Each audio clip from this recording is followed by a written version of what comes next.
What's up guys, June here, and in this video we're going to take a look at Nex and specifically strategies for soloing her. We're going to go all the way through a kill and talk about every single mechanic, and hopefully before long you guys will be pros at Nex solos as well. So let's get started. So we begin with the loadout. This video is going to assume that we're doing range only kills, and the way that we can do this is by exploiting the fact that every time we create or rejoin an instance, the first Nex kill will always spawn using the deflect magic prayer, and so since we can teleport out and then head back in every time, we can always use ranged without ever worrying about Nex praying against our attack. If you prefer not to use an instance, you can use the normal world spawn, but you'll need to use magic for every second kill because Nex alternates which deflect prayer she uses by the kills. So one kill she'll use deflect range, the next kill she'll use deflect magic. However, when you're using magic, you'll still need to bring either a melee or a ranged weapon switch because each of the minions is immune to magic completely. So as for the recommended gear, you definitely want to be using Superior Elite Void along with your 290 range weapons. There's no real reason to prefer Ascensions or Noxious Longbow. The Noxious Longbow's extra range can come in a little bit handy, but it won't make or break the fight.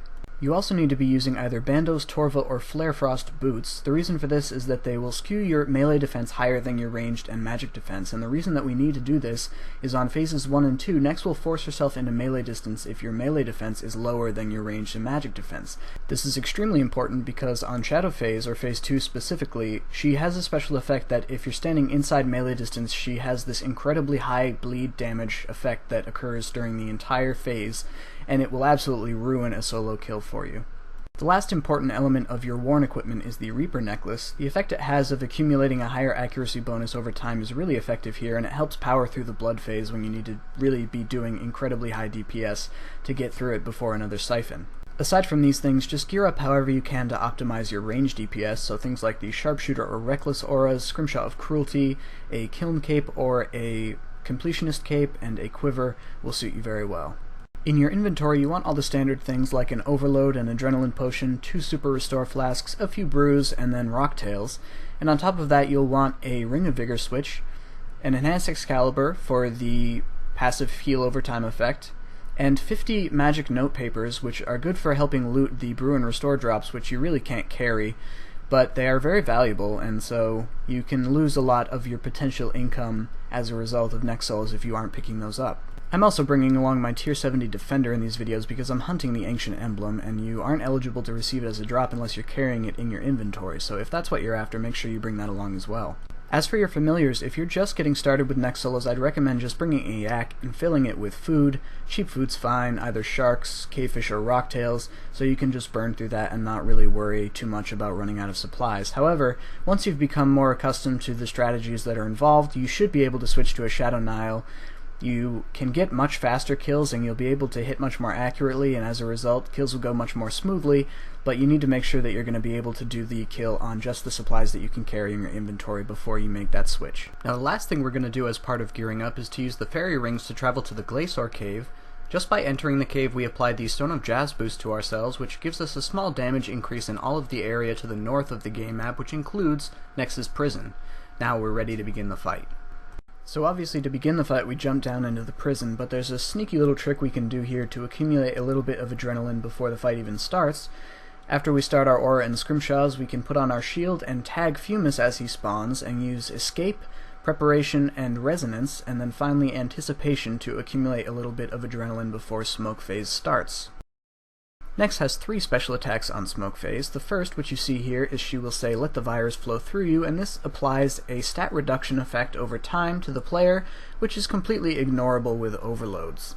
The next special attack occurs shortly after. Nex will say there is, and then surge randomly across one of the bars that comprise the cross in the center of the prison, dealing very high damage to the player if they happen to be standing in that area, and this is the reason why we lure Nex outside of the crosses of the prison. The last special attack can occur at any time. You'll receive a message in chat box that says Nex draws you in. You'll be pulled into melee distance, your deflect curses will be turned off, and you'll be stunned temporarily. This can be blocked if you have either Freedom or Anticipation active when Nex tries to do it, or you can escape from the bind with Freedom, though you still won't be able to reactivate deflect curses for a short time afterward. On top of all of this, Nex's magic attacks will poison the player on this phase, though that damage is relatively negligible. When Nex becomes attackable, I like to use Corruption Shot and then Fragmentation Shot and pull her outside the cross so that we can get the extra bleed damage and also move her outside so we don't get hit by the surge attack. Then use Snapshot, Snipe, and a couple of other thresholds, and if you're very lucky you can get it in one cycle like I did in this video clip, though that requires a little bit of RNG on the hits. If you don't get in one cycle, simply allow Nex to do her surge attack, and then when she comes back out you can finish her off with a rapid fire and then move on to the minion. Remember to continue using Anticipate to prevent Nex from dragging you in during this time. All of Nex's minions have a damage reduction mechanic that prevents any single hit from being particularly high, so you can deal with them much faster by using bleed and damage over time abilities. Once Femus is dead, you can tag Nex to begin the Shadow phase. Nex has two special attacks on the Shadow phase. The first is that she will say Embrace Darkness, and the room will darken, and anytime you're standing in melee distance after this has occurred, you receive this horrible damage over time effect. The second is she will say Fear the Shadow, and a small black circle will appear underneath the player, and after a second will deal 3,000 to 5,000 damage, and you simply have to move off this, though you do have to have slightly quick reaction time and not any lag. The order Nex does these attacks in also depends on what the last special attack she used on the previous phase was. If Nex's last special on Smoke phase was the Virus attack, she'll first say Embrace Darkness and then quickly drop a Fear the Shadow under the player. At this point Nex uses several auto attacks before using Fear the Shadow again. If her last special was to surge across one of the bars, the first thing she'll do is use Fear the Shadow, followed by Embrace Darkness, and then immediately Fear the Shadow again. At this point she begins using her auto attacks and will occasionally use Fear the Shadow and use an identical rotation to the previous case. In both of these cases I recommend switching to Soul Split temporarily to heal before Nex starts using her auto attacks again, and then swapping back to Deflect from Ranged Prayer, because this is the only phase where Nex will use ranged attacks. Once you've damaged Nex down to 120,000 HP, you can head to the northeast corner to take on the second minion, Umbra. When Umbra is dead and you tag Nex again, you'll begin the Blood phase. Nex has two special attacks on Blood phase. The first, she will say a Siphon will solve this, and whenever she says that, she summons two Blood Reavers, as well as killing any other Blood Reavers in the arena and absorbing their HP. So for the first Siphon, this means regenerating no HP, but any Siphon thereafter she'll heal a considerable amount. Additionally, while the animation for the Siphon is active, any attacks dealt against Nex will actually heal her instead of damaging her. Her second special attack occurs when she says, I demand a blood sacrifice, and a player is targeted and turned red. The player then has a few seconds to escape to a distance of more than 5 spaces away from Nex before the attack actually fires. If they don't manage to escape that far in time, Nex will heal 100% of their total HP and deal 10% of their HP to them.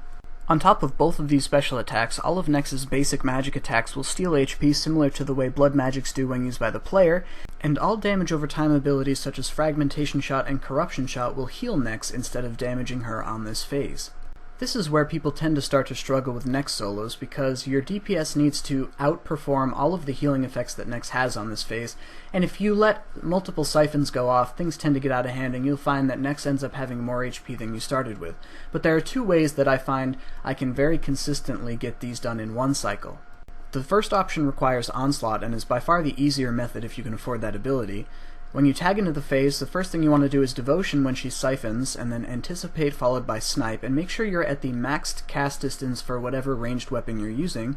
When Snipe fires, we'll use Onslaught, and the reason we want to stay at the max distance is if there's an odd number of spaces between Nex and the player and she decides to melee distance, she'll actually stand on top of the player, and this causes Onslaught to break. When she calls for the blood sacrifice, she may melee distance and she may not. If she does, you'll want to surge away, and if she doesn't, you can continue your Onslaught until you feel comfortable canceling and eating. But at this point, she should be at extremely low HP, and you can finish her off with a couple of basic attacks. The second strategy is significantly more difficult, but can be just as effective. So when we're killing Umbra, we want to bring him down to about 5,000 HP, and when we get him there, we want to pop on our Ring of Vigor switch, and then we'll retarget Nex and use Death Swiftness.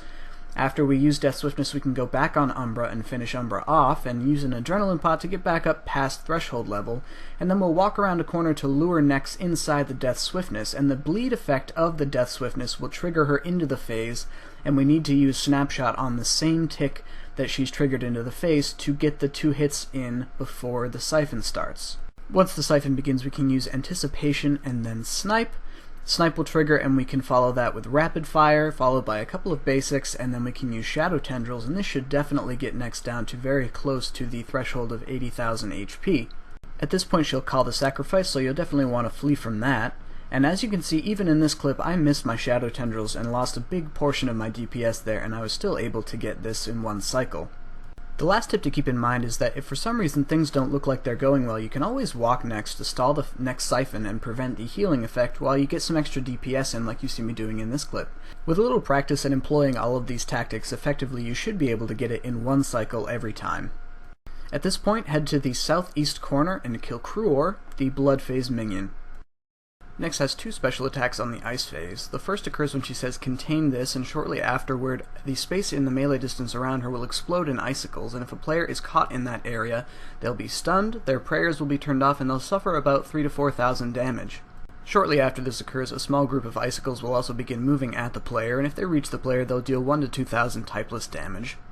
The moving icicles are relatively insignificant, but if you're caught in melee distance and hit by the contain itself, this can be very dangerous. It's also relatively easy to avoid if Nex isn't forcing herself into melee distance with you. If she is, you can simply use Surge to escape from this instead. Her second special attack occurs when she says die now in a prison of ice, and the player will be stunned and trapped inside a square of icicles. Their deflect prayers will be turned off, and shortly afterward they'll receive anywhere from 6,000 to 8,000 typeless damage. The stun can be blocked by using Anticipation beforehand or by using Freedom to clear it, and although the damage from the prison can be blocked using Barricade, I strongly recommend you simply switch to your shield and use Resonance and heal up to max HP.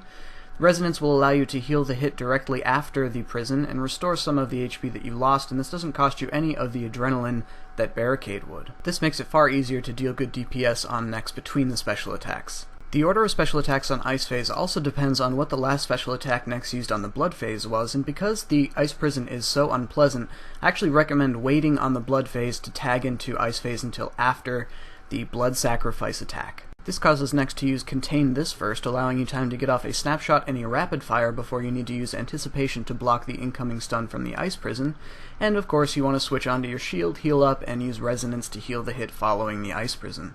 At this point I usually like to MD and walk Nex as much as possible because stalling the ice prisons on this phase is a real key to conserving food and really making the whole process a lot more pleasant. During the walk you generally want to try and get 4 to 5 abilities off before letting Nex hit you one time to prevent her from stunning you and resetting to the center of the prison.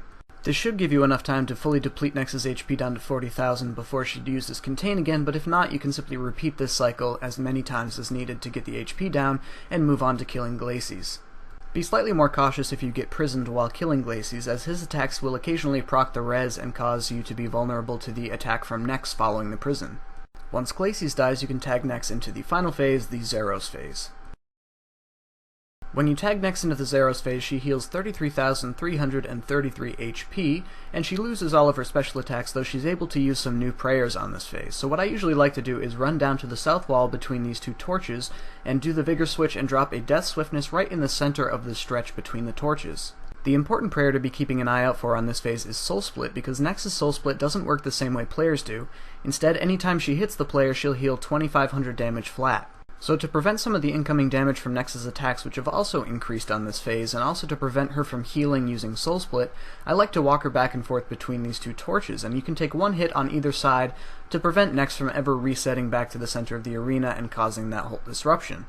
Nex's maximum hit has increased to about 2,500 damage on this phase, so keep an eye on your HP and make sure you never fall below that threshold before taking a hit, and when you finally kill Nex, she'll activate the Wrath Prayer and give you a second to flee from the radius of that. At this point you can collect your loot and teleport.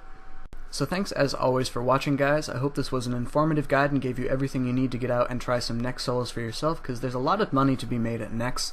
Her drop rate on unique items is very common, and her regular drops are also very valuable, so you can make generally about 1 mil on average per kill on the long term, and since you can do 8 to 10 kills per hour, this is a very profitable venture.